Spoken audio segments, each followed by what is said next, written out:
మీకు ఆర్టీవీ చూపించే ప్రయత్నం చేస్తుంది, క్లియర్గా ఎక్స్ప్లెయిన్ చేసే ప్రయత్నం చేస్తుంది. మీరు స్క్రీన్ మీద చూడొచ్చు సౌత్ అమెరికాకు ఇటు అంటార్కిటికాకు మధ్యలో ఉన్నటువంటి ప్రాంతం. ఈ ప్రాంతంలోనే మనకి ఈ భారీ భూకంపం సంభవించినట్లుగా తెలుస్తోంది. ముఖ్యంగా చూసినట్లయితే డ్రేక్ ప్యాసేజ్ అనేటువంటి ప్రాంతం అటు దక్షిణ అమెరికాకి అంటార్కిటికాకు మధ్యలో ఉంటుంది. సుమారుగా 10.8 కిలోమీటర్ల లోతులో ఈ భారీ భూకంపం సంభవించినట్లుగా తెలుస్తోంది. సహజంగా 4 నుంచి 5 లోపు గనక భూకంపం సంభవిస్తే ఒక చిన్న స్థాయి భూకంపంగా మనం చూస్తూ ఉంటాం. 5 నుంచి 7 వరకు సంభవిస్తే అది ఖచ్చితంగా ఒక భారీ భూకంపంగా చూస్తూ ఉంటాం. కానీ 7 నుంచి అంతకు పైన గనక నమోదైతే 7.5, 8, 9 వరకు గనక నమోదైందంటే ఒక అత్యంత భారీ భూకంపంగా, చాలా డిస్ట్రక్షన్కు గురి చేసేటువంటి భారీ భూకంపంగా సహజంగా అధికారులు అంచనా వేస్తూ ఉంటారు. గతంలో చాలా సందర్భాల్లో మనం అలాంటి పరిణామాలు చూసాం. ఈ నేపథ్యంలో ఇప్పుడు 7.5గా ఫైనల్గా నమోదైంది. లీస్ట్ హైయెస్ట్ 8గా నమోదైనట్లుగా తెలుస్తోంది ఈ భూ ప్రకంపనల తీవ్రత. ఈ నేపథ్యంలో ఖచ్చితంగా అతి భారీ భూకంపంగా అధికారులు గుర్తించారు. వీలైనంత జాగ్రత్తగా ఉండాలంటూ తీర ప్రాంత ప్రజలను హెచ్చరికలు జారీ చేశారు. వీలైనంత వరకు జాగ్రత్తగా ఉండండి, ఒకవేళ కనుక ఏదైనా పరిస్థితి చేయి దాటితే వెంటనే సహాయక చర్యలకు సంసిద్ధంగా ఉండండి అంటూ కూడా అధికారులకు ప్రభుత్వాలు సూచించినట్లుగా తెలుస్తుంది. ఈ నేపథ్యంలో ఎప్పుడు ఏం జరుగుతుందో అన్నటువంటి భయం అమెరికన్స్లో కనిపిస్తోంది. ముఖ్యంగా దక్షిణ అమెరికాలో ఆ భయం కనిపిస్తోంది. స్క్రీన్ మీద మీరు చూస్తున్నారు, భారీ అలల్ని మనం చూస్తున్నాం. భారీ భూ ప్రకంపనలు సంభవిస్తే సముద్రం మధ్యలో ఈ భారీగా సునామీలు సంభవించేటువంటి అవకాశం ఉంటుంది. ఒకసారి మనం చూద్దాం దక్షిణ అమెరికా తీరం వెంబడున్నటువంటి పరిస్థితులను కొంచెం వైడ్గా మనం అబ్జర్వ్ చేద్దాం. ఆ మ్యాప్ని అలాగే సముద్రంలో ఉన్నటువంటి పరిస్థితులను ఒకసారి మనం అబ్జర్వ్ చేద్దాం.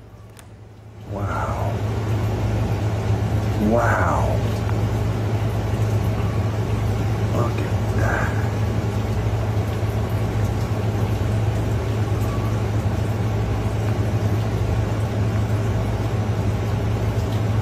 ఖచ్చితంగా ప్రజలకి సునామీ గురించి ప్రత్యేకంగా చెప్పక్కర్లేదు. గతంలో ఎప్పుడో లాంగ్ బ్యాక్ మనం ఒక సునామీని చూసాం.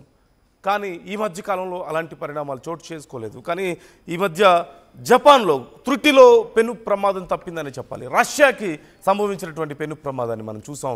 ఇప్పుడు అమెరికాలో ఉన్నటువంటి పరిస్థితి మనం చూస్తున్నాం. ఈ నేపథ్యంలో ఆర్టీవీ మీకు ఒక ఎక్స్క్లూజివ్ వీడియోను ప్రజెంట్ చేస్తుంది.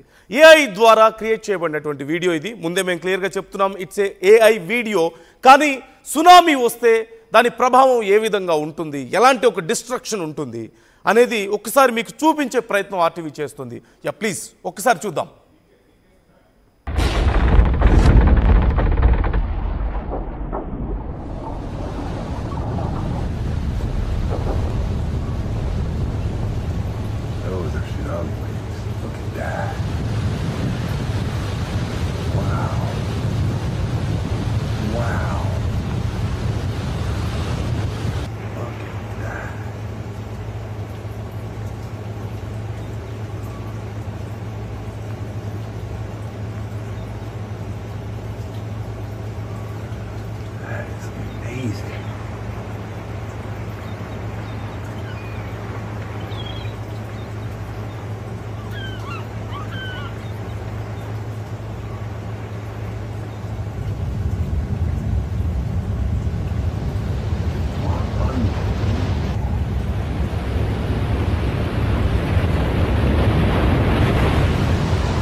దక్షిణ అమెరికా తీరంలో ఈ డ్రేక్ పాసేజ్ సమీపంలో సముద్రం కింద 10 కిలోమీటర్ల లోతులో 8 తీవ్రతతో భారీ భూకంపం నమోదైంది అంటూ మనకు తెలుస్తుంది. సునామీ హెచ్చరికలు మనం చూస్తున్నాం. ఈ నేపథ్యంలో ఆర్టీవీ మీకు ఒక ఆర్టిఫిషియల్ ఇంటెలిజెన్స్ ద్వారా క్రియేట్ చేయబడినటువంటి సునామీకి సంబంధించిన వీడియోని మేము మీకు ప్రజెంట్ చేస్తున్నాం. సునామీ హెచ్చరికలు ఉన్న నేపథ్యంలో సునామీ వస్తే ఎలా వస్తుంది, దాని పరిణామాలు ఎలా ఉంటాయి, ప్రభావం ఎలా ఉంటుందో మీకు చూపించే ప్రయత్నం మేము చేస్తున్నాం. ఆర్టిఫిషియల్ ఇంటెలిజెన్స్ ద్వారా క్రియేట్ చేయబడినటువంటి వీడియో క్లియర్గా మీరు స్క్రీన్ మీద చూస్తున్నారు. సహజంగా మనందరికీ తెలిసిందే, భూకంపాలు సంభవించడానికి ప్రధాన కారణం ఈ టెక్టానిక్ ప్లేట్స్ మూవ్మెంట్సే అని మనందరికీ తెలుసు. అవి మూవ్ అవుతున్న సమయంలో ఒకదానికొకటి రాపిడి జరిగిన సందర్భంలో టెక్టానిక్ ప్లేట్స్ అంటే భూమి క్రింద ఉండేటువంటి ఈ ప్లేట్స్ భారీగా ఉండేటువంటి ప్లేట్స్ మూవ్ అవ్వడం వల్ల, రాపిడి జరగడం వల్ల ఈ భూ ప్రకంపనలు సంభవిస్తాయి. ఒకదానికొకటి గుద్దుకోవడం వల్ల ఈ భూ ప్రకంపనలు సంభవిస్తాయి. ఒకవేళ కనుక సముద్రం మధ్యలో జరిగినట్లయితే ఇది భూమి మీద జరిగితే డైరెక్ట్గా డిస్ట్రక్షన్ ఎక్కువగా ఉంటుంది. ఎక్కువగా పట్టణాలు, సిటీలు అంతా కూడా కొలాప్స్ అయ్యే అవకాశాలు ఎక్కువగా కనిపిస్తాయి. కొన్ని సందర్భాల్లో మనం చూస్తూ ఉంటాం భూమి రెండుగా చీలుతూ ఉంటుంది. పెద్ద పెద్ద గాడ్లు పడుతూ ఉంటాయి భూమి మధ్యలో చీలిపోయి.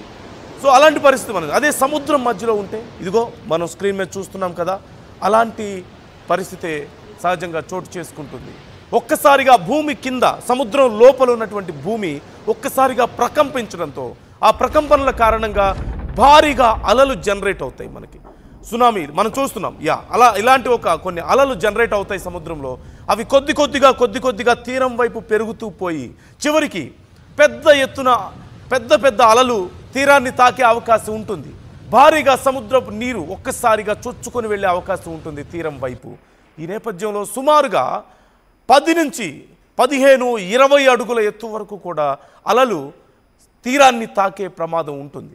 అలాంటప్పుడు సహజంగా మన బిల్డింగ్స్ అన్నీ కూడా ఒక 10 అడుగులో, 20 అడుగులో, 30 అడుగులో చూస్తూ ఉంటాం.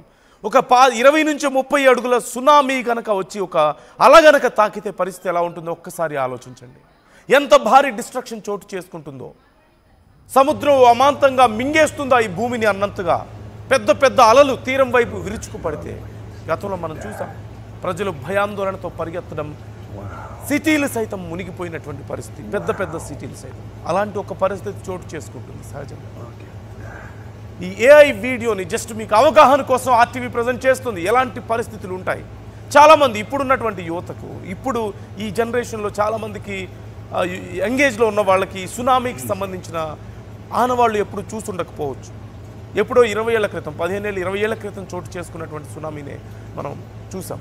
కానీ ఇప్పుడు ఒకవేళ సునామీ హెచ్చరికల నేపథ్యంలో ఎలాంటి పరిణామాలు ఉంటాయి, తద్వారా ప్రజలు ఎలాంటి జాగ్రత్తలు తీసుకునే అవకాశం ఉంది, అధికారులు ఎలాంటి జాగ్రత్తలు తీసుకుంటారు అనే దానికి సంబంధించి క్లియర్గా ఎక్స్ప్లెయిన్ చేసే ప్రయత్నం ఆర్టీవీ మీకు చేసింది. మరోవైపు మీకు క్లియర్గా మ్యాప్లో చూస్తున్నాం ఎగ్జాక్ట్గా ఎక్కడ ఈ భూకంప కేంద్రం నమోదైందో మీకు చూపించే ప్రయత్నం కూడా నేను చేశాను. ప్రస్తుతం దక్షిణ అమెరికా తీరం వెంబడి లెఫ్ట్ సైడ్ విజువల్లో మీరు క్లియర్గా చూడొచ్చు. దక్షిణ అమెరికా తీరం వెంబడి ఎక్కడ చూసినా సరే భారీగా అలలు ఎగసి పడుతున్నట్లుగా తెలుస్తుంది. రిక్టర్ స్కేల్ మీద 8 తీవ్రత నమోదైనట్లుగా సమాచారం అందుతోంది. ఈ నేపథ్యంలో ఏ క్షణంలో ఏం జరుగుతుందో అన్న భయం దక్షిణ అమెరికా తీరం వెంబడి కనిపిస్తోంది.